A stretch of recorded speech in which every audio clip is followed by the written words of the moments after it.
Сайн байна уу маа санхүүгийн талын хэрхэн унших вэ? Зураг хичээлийн маань дараагийн хичээл эхэлж байна. За энэ хичээлийн маань сэдэв бол санхүү байдлын талын хэрхэн унших вэ байгаа.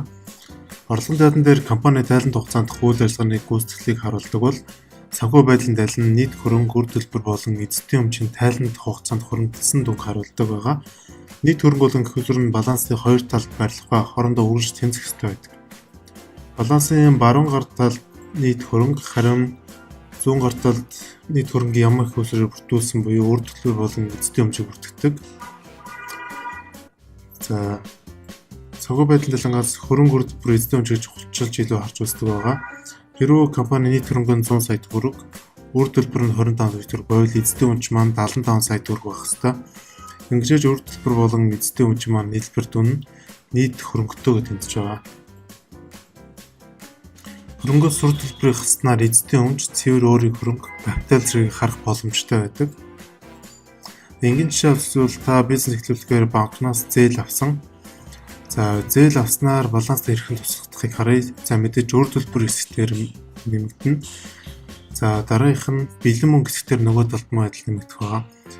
Ингээд үйл ажиллагаагаа явуулахад хэрэгцээ тоног төхөөрөмжийг худалдаж авах буюу за компьютер худалдаж авах юм бол манай бэлэн мөнгнөөс хасагдаж тоног төхөөрөмж маань дүн өсөх байгаа. Ингээд тайланд хугацааны эцэст ашигтай ажиллаж хөрвүүлсэн ашигыг хөрвүүлснээр манай хөрөнгө талд маань бас хөрөнгө маань нэмэгдэх байгаа. Ингээд говь зэт компани баланс руу орцгоё. За баланс дээр хөрөнгө чадвар сайтаагаас эхэлж доош нь бүртгэдэг байгаа. За хөрөнгөн дотор эргэлтийн хөрөнгө болон эргэлтийн бус хөрөнгө гэж хоёр багтдаг.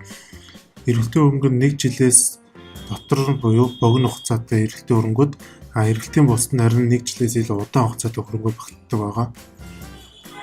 За хамгийн ихнийх нь мөнгө ба түүнтэй адилдах хөрөнгө. За үүнийг үйл ажиллагааны тайлангаас илүү дэлгэрэнгүй харж үзвэл гадаад зүйлүүдийн харилцагтаас болон газ, төгрөгийн харилцагтаас болон газ, мөнгө түүнтэй адилдах хөрөнгө гэсэн хэсгүүдээс бүрдэж байна.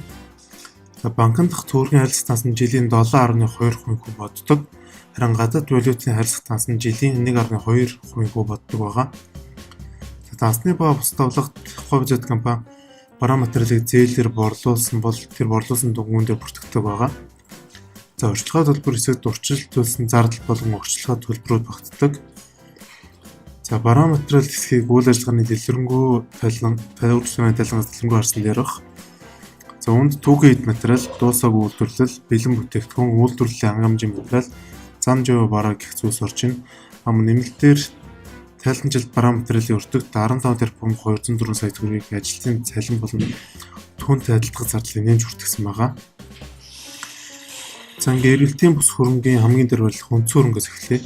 За үндсэн хөрөнгө нь дотроо газар, барилга, тоног төхөөрөмж, тавилгын тогшол, тээврийн хэрэгсэл, дуусаагүй барилга болон зам жив хөрөнгө гэх зүйлс бүртгэгддэг байгаа. За хойшлогдсон дотрийн хөрөнгө нь компани орлогод ухаан тайланд хугацаанд хүлээн зөвшөөрсөн эсвэл дараагийн тайланжилт орлогоор хүлээн зөвшөөрөхөөр хойшлуулсан хэсгээс хамаарч хойшлогдсон дотрийн хөрөнгө маань үүсдэг байгаа.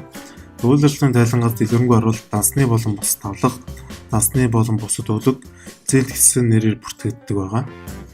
За бусад эргэлтийн бус хөрөнгүүдэд патент, оюуны өмч, лиценз гэх зэргүүд ордог.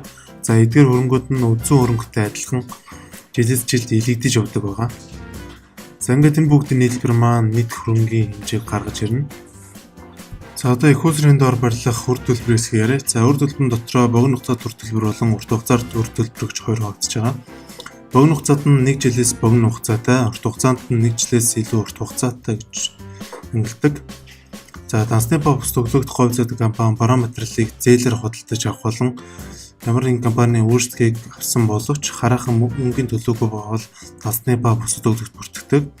За орлогын албан дотрын өглөгд компани хараахан төлж амжаагүй байгаа орлогын албан дотрын дүн ордог.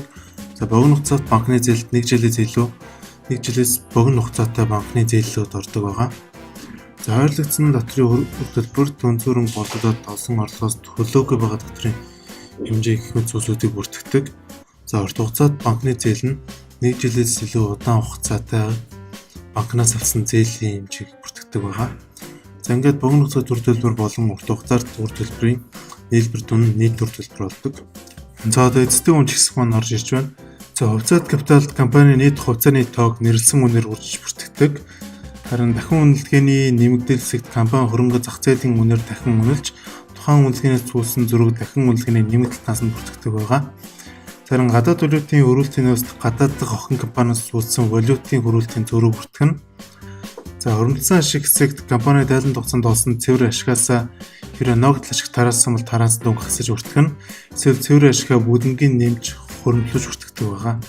За эдгээрийн нийлбэр нь эзэдийн өмч нийлбэр дүн болно. За үр төлбөр ба эзэдийн өмч нийлбэр дүн нь манай их үүсвэрийн дүн болно. За Монголын хөрөнгөний биржийн сайтаас санхүү байдлын тайланг татаж харуул иймэрхүү байдалтай харагдана.